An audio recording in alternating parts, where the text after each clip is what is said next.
సాహిత్య అభిమానులందరికీ నమస్సుమాంజలి.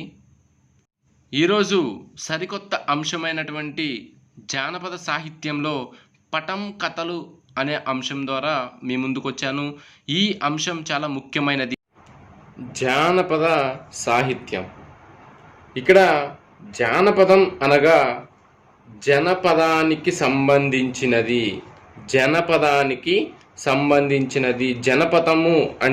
జనపదము అంటే మనకు పల్లెటూరు అనేటువంటి అర్థం వస్తుంది.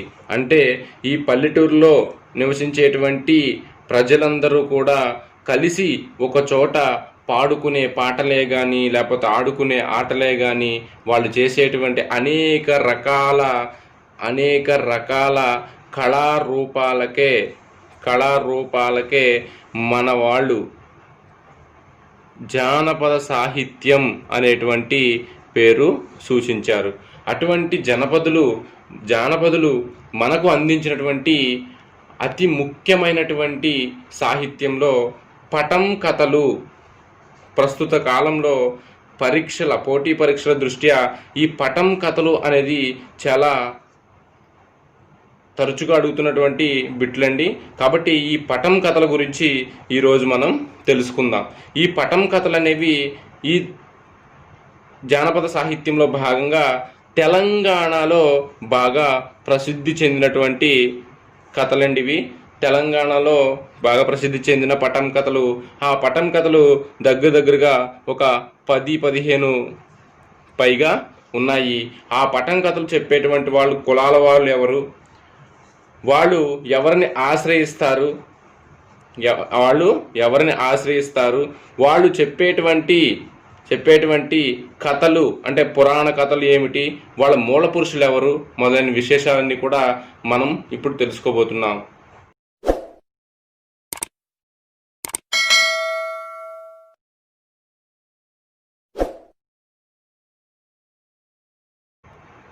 ఈ జానపదంలో ఈ పటం కథలకు ఒక చాలా ప్రముఖమైనటువంటి స్థానం ఉంది.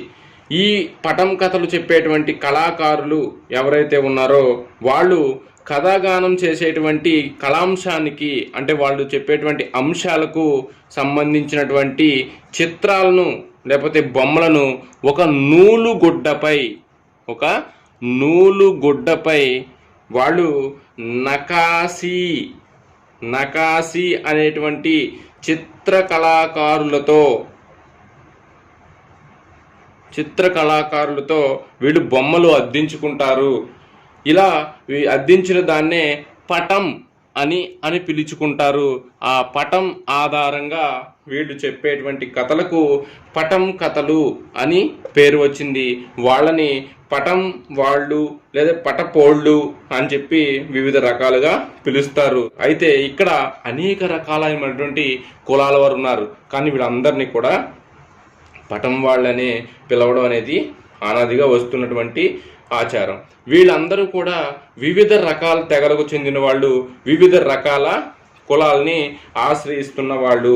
వీరందరూ కూడా పటాల ఆధారంగా చెప్తారనుకున్నాం. అయితే వీళ్ళందరిలో ఒక సామాన్య లక్షణం ఒకటి ఉంది. ఏంటంటే ప్రధాన కథకుడు కథ చెబుతూ ఉంటే ఇద్దరు వంతలు పాడతారు. వంతలు పాడుతుంటే మీకు తెలుసండి. హరి హరి హరి రామ హరి వచ్చేరా నరసింహరాయలు వచ్చేరా అని చెప్పి లాస్ట్లో వంత పాడుతూ ఉంటారు. వీళ్ళిద్దరితో పాటుగా మరొక ఇద్దరు ఉంటారండి. ఆ ఇద్దరు ఒకళ్ళు తబలా వాయిస్తుంటే మరొకడు హార్మోనియం వాయిస్తారు. ఈ విధంగా వీళ్ళు కథను చెప్పుకుంటూ వెళ్తారు. అన్ని పటం వాళ్ళు కూడా చాలా వరకు ఈ ధోరణిలోనే ఈ కథలు అనేవి సాగుతుంది. అయితే కొంతమందికి విభిన్నంగా ఉంటుంది. వాళ్ళ యొక్క స్థానం వచ్చినప్పుడు వివరిస్తాను, అప్పుడు మనం తెలుసుకుందాం. అయితే ఇటువంటి పటం వాళ్ళ గురించి మనం చెప్పుకునేటప్పుడు మొట్టమొదటిగా చెప్పుకోవాల్సినటువంటి వాళ్ళు, మొదటిది కోనపులి పటం కథ. ఈ కోనపులి పటం కథ వారు ఎవరిని ఆశ్రయిస్తారంటే పద్మశాలి కులాన్ని ఆశ్రయించి ఉంటారు. ఈ పద్మశాలి కులాన్ని ఆశ్రయించి వీళ్ళ యొక్క జీవన సాగరాన్ని సాగిస్తారు. అయితే వీళ్ళు ఏ పురాణాలు చెప్తారు అంటే మార్కండేయ పురాణము మరియు భావనా ఋషి పురాణము అనేటువంటి పురాణాల్ని చెప్తూ ఈ పురాణాల ఆధారంగా పద్మశాలీల యొక్క మూల జీవితాల్ని వాళ్లకు వివరిస్తూ వీళ్ళ యొక్క జీవనాన్ని గడుపుతూ ఉంటారు. అటువంటి దానికి వీళ్ళ యొక్క మార్కండేయ పురాణంలో భావనా ఋషి పురాణంలో ఒక కథాంశం ఉంది. ఈ భావనా ఋషి పురాణంలో కథాంశం ఏమిటంటే 33 కోట్ల దేవతలు మనుషులు బట్టలు లేక రాక్షసుల యొక్క ఎగతాళి తట్టుకోలేక శివుడి దగ్గరికి వెళ్ళి తన మొరను చెప్తారు. అప్పుడు శివుడు వీళ్ళందరినీ వెంటబెట్టుకుని విష్ణువు దగ్గరికి వెళ్తాడు.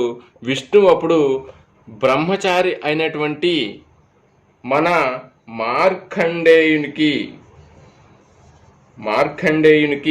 వివాహం జరిపించండి అని చెప్పి ఇతను ఆజ్ఞాపిస్తాడు. అలాగే వీళ్ళందరూ కూడా మార్కండేయునికి వివాహం జరిపిస్తారు. ఆ తరువాత పుత్రకామేష్టి యాగం చేయించమని చెప్తారు. పుత్రకామేష్టి యాగం ఈ మార్కండేయుడి చేత చేయిస్తారు. అప్పుడు చేయిస్తే ఈ మార్కండేయుడికి పుట్టినటువంటి ఒకడే భావనా ఋషి. ఈ భావనా ఋషి ఎప్పుడైతే జన్మించాడో ఈ భావనా ఋషిని జన్మించిన తర్వాత విష్ణువు అందరికి చెబుతాడు, ఈ భావనా ఋషే నా పాద పద్మాల నుంచి తంతువులను సేకరించి మీ అందరకు బట్టలు నేస్తాడు అని చెప్పి ఈయన అంతర్ధానం అవుతాడు. అప్పుడు ఏ విధంగా చెప్పిన విధంగానే అతడు జన్మిస్తాడు, బట్టలు నేస్తాడు, వీళ్ళందరికీ ఇస్తాడు. ఆ తర్వాత కొంతకాలానికి ఈ భావనా ఋషి అనేటువంటి మార్కండేయుని యొక్క కుమారుడు కాలువాసురుడితో యుద్ధం చేస్తూ ఉంటాడు. ఇలా యుద్ధం చేస్తూ ఉన్నప్పుడు తనకి సైన్యం కావాల్సి వస్తుంది భావనా ఋషికి. ఈ భావనా ఋషి ఆ సమయంలో పిల్లలకు జన్మనిస్తాడు. అలా జన్మించిన వాళ్ళే మన కోనపులివారు. ఈ కోనపులివారు ఆ యుద్ధంలో భావనా ఋషికి సహాయం చేసి భావనా ఋషికి యుద్ధంలో విజయాన్ని అందించారు. అప్పటి నుంచి ఈ యొక్క పద్మశాలీలకు కోనపులివారు ఒక పెద్ద కొడుకుగా భావించాలి అని చెప్పి ఒక నియమం పెట్టుకున్నారు. ఈ పెద్ద కొడుకు ఎప్పుడైతే పెద్ద కొడుకు ఇంటికి వచ్చి యాచించాడో అతని యొక్క కడుపు చూసి అన్నము వీపు చూసి బట్ట ఖచ్చితంగా ఇవ్వాలి అని చెప్పి వాళ్ళు ఈ మార్కండేయ పురాణం భావనా ఋషి పురాణాన్ని చెబుతూ వీళ్ళు ఆ కథాగానాన్ని చేస్తూ ఉంటారు. అయితే ఈ కథాగానంలో మనకు చాలా ముఖ్యమైనటువంటి ఇంకొక ఆశ్రిత కులం వాళ్ళు వస్తారు. గొడుగు భట్లు లేదా వీరినే గురుభట్లు అంటారండి. గురుభట్లు అంటారు. వీళ్ళు ఎవరిని ఆశ్రయిస్తారంటే ఈ కోనపులి పటం వారిని ఆశ్రయిస్తారు. ఈ వీళ్ళందరూ వీరిని కూడా ఈ కథలో భాగంగానే తీసుకువస్తారు. ఈ విధంగా మనం కోనపులి పటం వారి గురించి తెలుసుకున్నాం. నెక్స్ట్ గుర్రపు పటం వాళ్ళు. వీరు మాల కులపు వారిని ఆశ్రయించి ఉంటారు. వీళ్ళనే మన్నెపు కులపు వాళ్ళు అని కూడా అంటారు. మన్నెపు కులపు వాళ్ళు. వీళ్ళు ఎప్పుడైతే మన్నెపు కులం వాళ్ళని ఆశ్రయిస్తూ వాళ్ళ యొక్క జీవనాన్ని సాగించుకుంటున్నారో వీళ్ళు చెప్పేటువంటి కథలు బేతాళ కథలు. బేతాళ కథల ద్వారా వాళ్ళు ఈ మన్నెపు కులం వాళ్ళని ఆశ్రయిస్తూ ఉంటారు. కాబట్టి బేతాళ కథల ద్వారా ఈ మన్నెపు కులం వారిని ముందు ప్రస్తావించి ఆ తర్వాత గుర్రపు కులం వారిని ప్రస్తావిస్తారు. అది ఎలా అంటే ఒక చిన్న వృత్తాంతం ఉంది. అదేమిటంటే మాల కులంలో ఇద్దరు అన్నాదమ్ములు ఉన్నారు. వీళ్ళిద్దరికి ముందుగా తమ్ముడికి పెళ్ళవుతూ ఉంటుంది.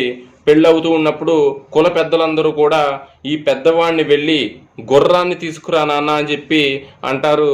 ఈ గుర్రం తీసుకువెళ్ళడానికి వెళ్ళినటువంటి పెద్దవాడు చాలా సేపటికి రాకపోయేసరికి కుల పెద్దలందరూ కలిసి తమ్ముడికి వివాహం చేస్తారు.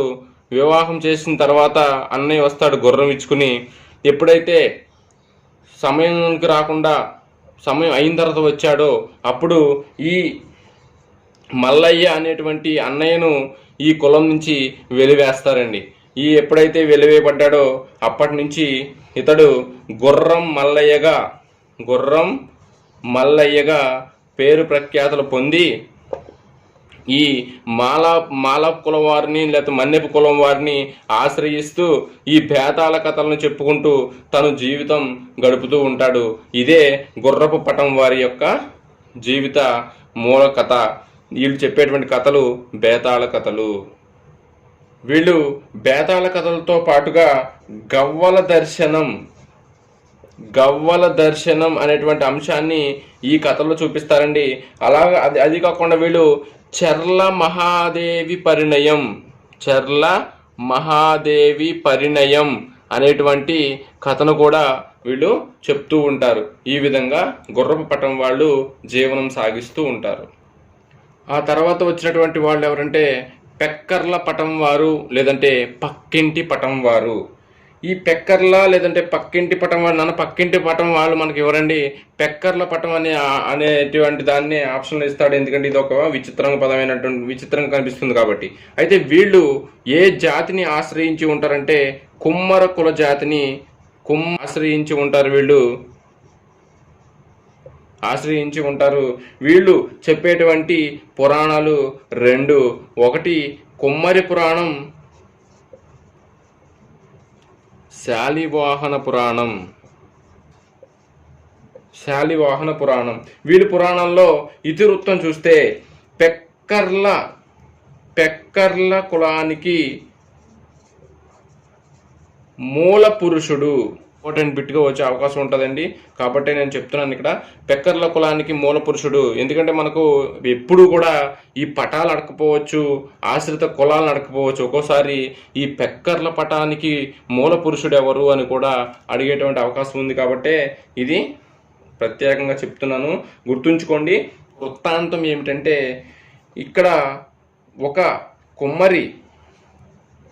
కుమ్మరి మట్టిని తెచ్చుకుని పాత్రలు చేద్దామని చెప్పి మట్టిని తెచ్చుకుని ఇంటి పక్కన వేసుకుంటాడండి. ఆ నైటు ఆ అర్ధరాత్రి ఇంటి పక్కన అయినా ఇంకొక కుమ్మరి ఈ మట్టిని కాజేస్తాడు. ఎప్పుడైతే పక్కింటి మట్టిని కాజేశాడో వీళ్ళ రుజువు చేస్తారు. రుజువు చేస్తే ఇతనని తెలుస్తుంది. ఇతన్ని ఈ సంఘం నుంచి వెలివేస్తారు. వెలివేయగానే అతడు రోదిస్తూ నా గతి ఏమి కాను, నేనేం చేయాలి అని చెప్తే అప్పుడు వీళ్ళందరూ కలిసి నువ్వు గుండం బ్రహ్మ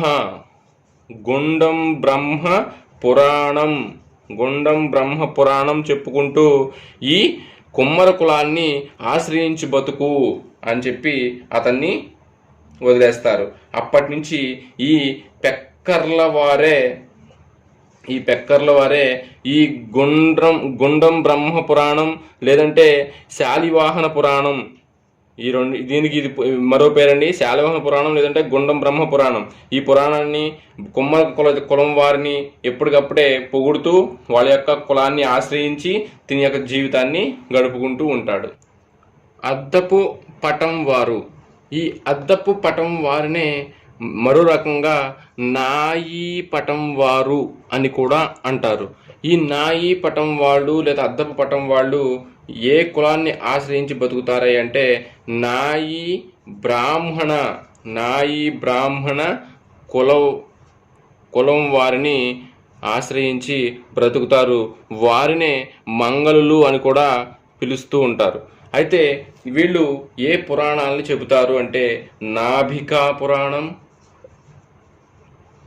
వీళ్ళు చెప్పేటువంటి పురాణంలో నాభికా పురాణం, లేదంటే నాయి బ్రాహ్మణ పురాణం, నాయి బ్రాహ్మణ పురాణం, ఈ రెండు పురాణాలని వీళ్ళు కథాగానం చేసుకుంటూ ఉంటారు. అయితే వీళ్ళ యొక్క కథా ఇతివృత్తం ఏ విధంగా ఉందంటే సుమంగళుడు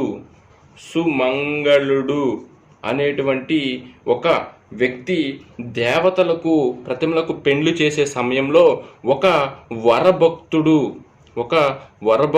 కావాలని చెప్పి ఇతను త్రిమూర్తులను పూజిస్తాడు. పూజించి ఆ త్రిమూర్తుల్ని విభూది గుండం ఏర్పాటు చేసి ఆ త్రిమూర్తుల్లో ఉండేటువంటి విష్ణు నాభికా కమలం, విష్ణు యొక్క నాభి కమలం అంటే నాభి నుంచి పుట్టినటువంటి కమలాన్ని, బ్రహ్మ పాకశాస్త్రం, శివుని యొక్క చిత్రకన్ను అంటే మూడవ కన్ను, ఈ మూడింటిని కూడా ఆ గుండంలో, ఆ విభూది గుండంలో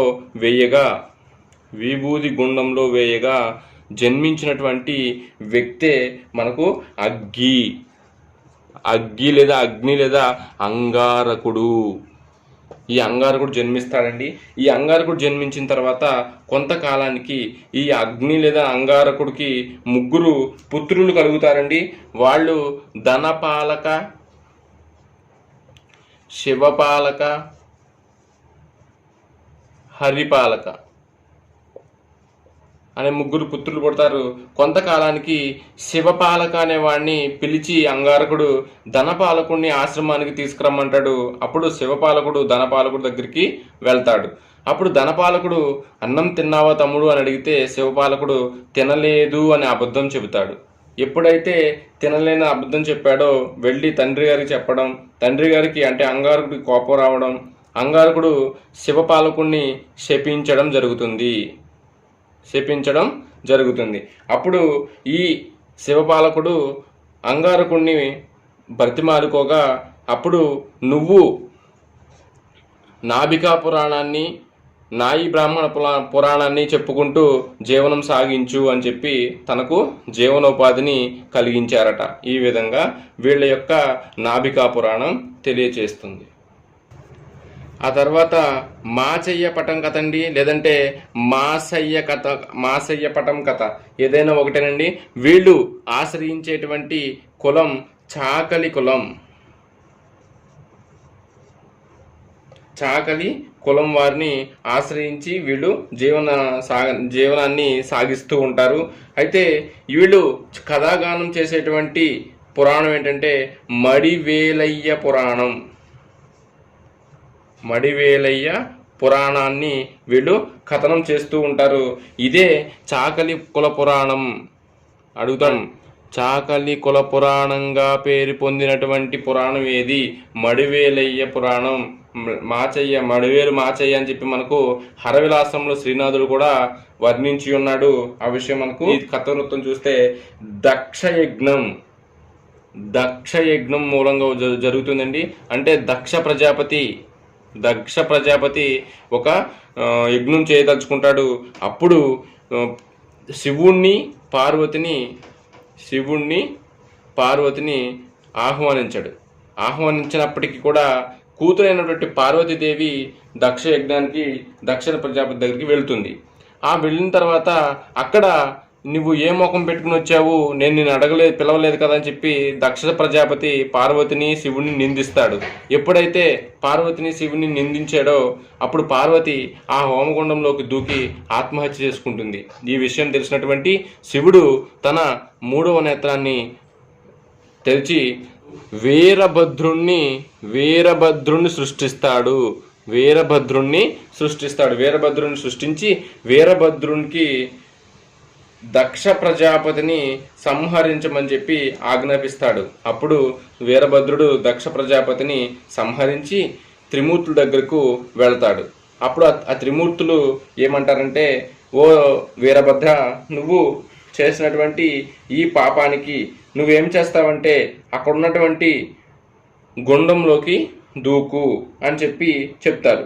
అప్పుడు ఆ వీరభద్రుడు అక్కడ ఉన్నటువంటి పాలగుండంలోకి దూకేస్తాడు.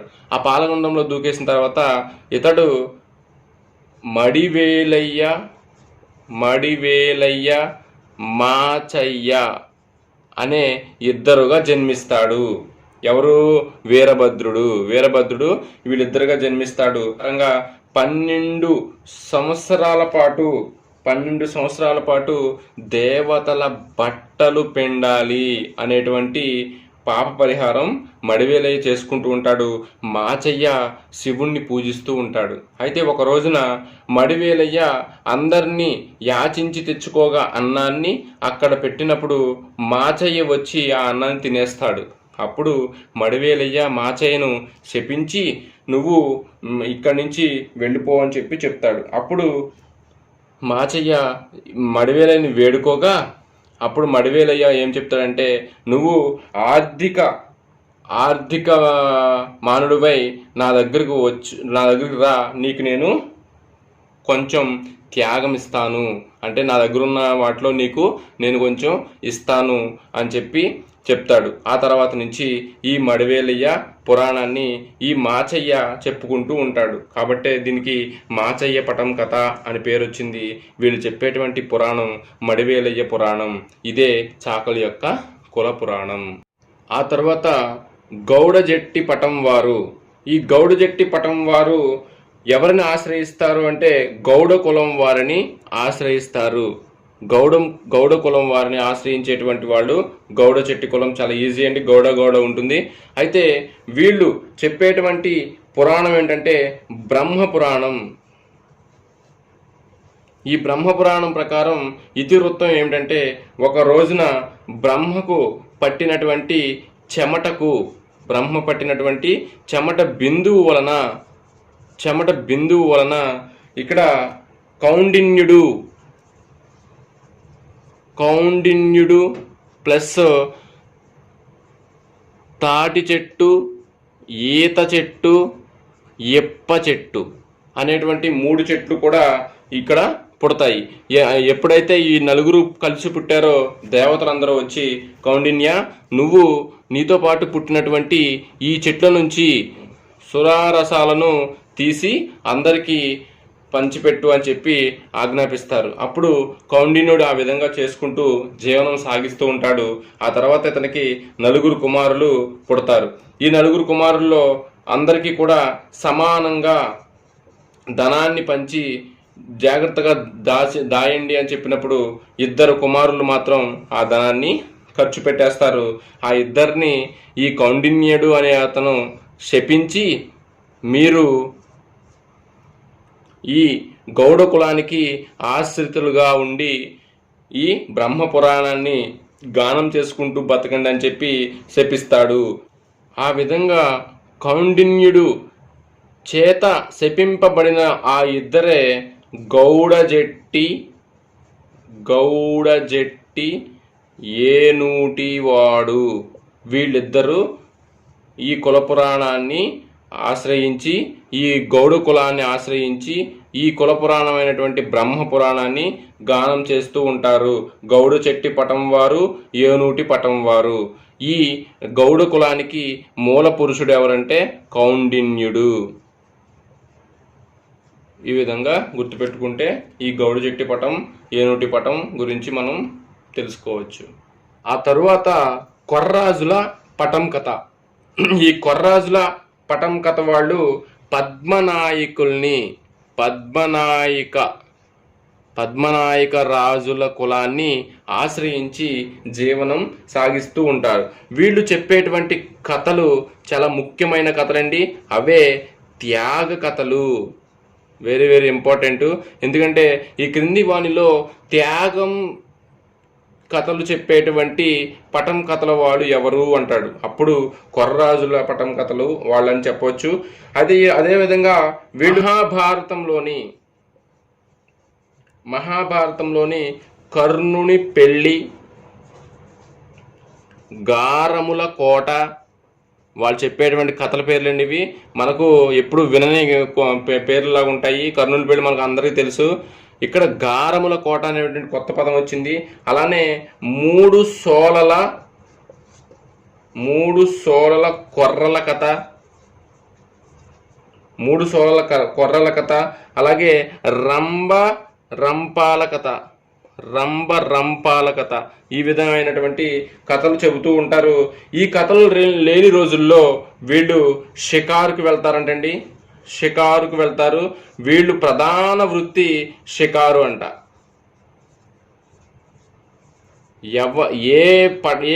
ఏ కులానికి చెందినటువంటి పటం కథలు చెప్పేవాళ్ళు ప్రధాన వృత్తి షికారు అని అడుగుతాడండి. కొర్రాజుల పటం కథల వాళ్ళకి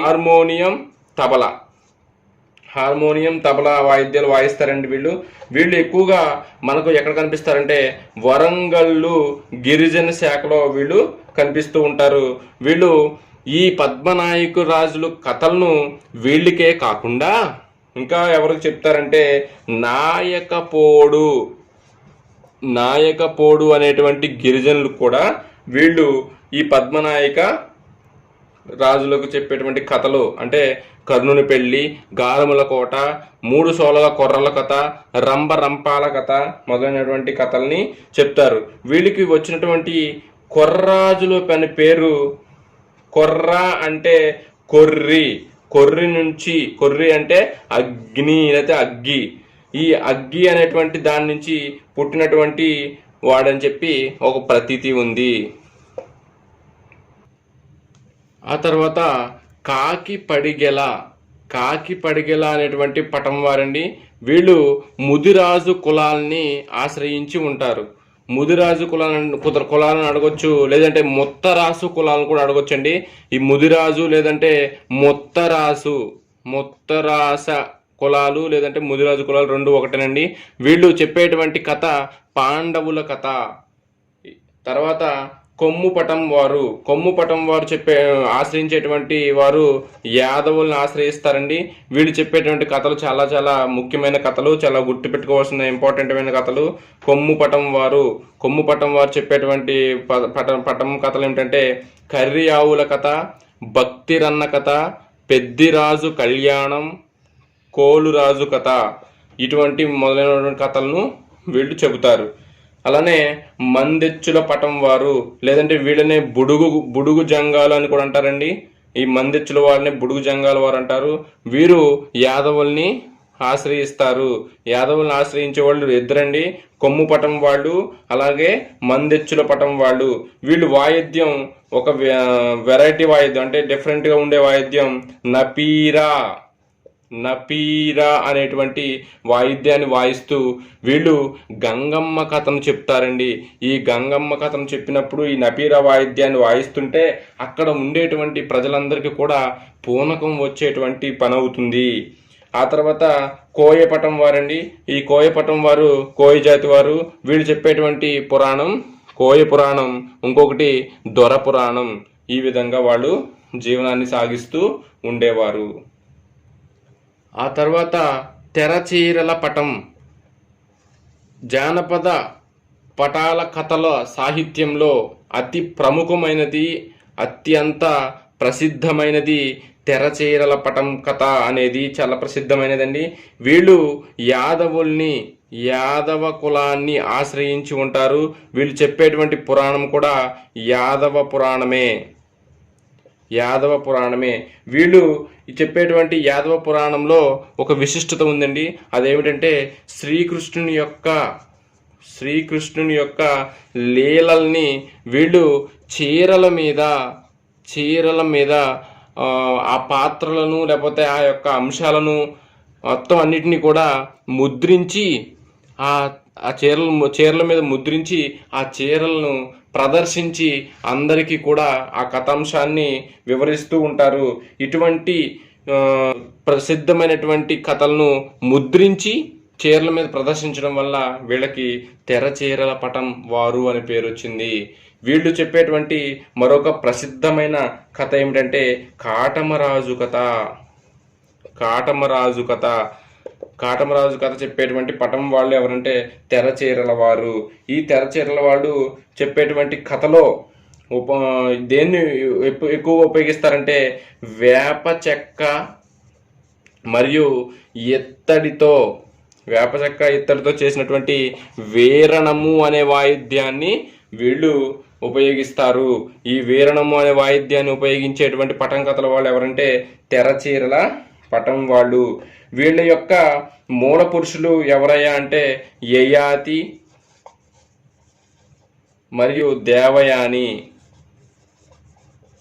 వీళ్ళ యొక్క మూల పురుష దేవతలు ఎవరంటే యయాతి, దేవయాని అని చెప్పి వీళ్ళు చరిత్ర ఆధారంగా చెప్పుకుంటూ వస్తున్నారు. వీళ్ళు ఈ కాటమరాజు కథ కాకుండా, శ్రీకృష్ణ లీలల కథ కాకుండా గంగాదేవి యొక్క కథను కూడా గానం చేస్తూ ఉంటారు. ఈ విధంగా వీళ్ళు యాదవ కులాన్ని ఆశ్రయించి తెరచీరల ద్వారా ఆ కథాంశాలన్నింటినీ చెప్తూ ఉంటారు. ఈ విధంగా మనం పటం కథల గురించి చెప్పుకున్నాం. మరొక అంశంతో మళ్ళీ కలుద్దాం మిత్రులారా. సర్వే జనా సుఖినో భవంతు. స్వస్తి.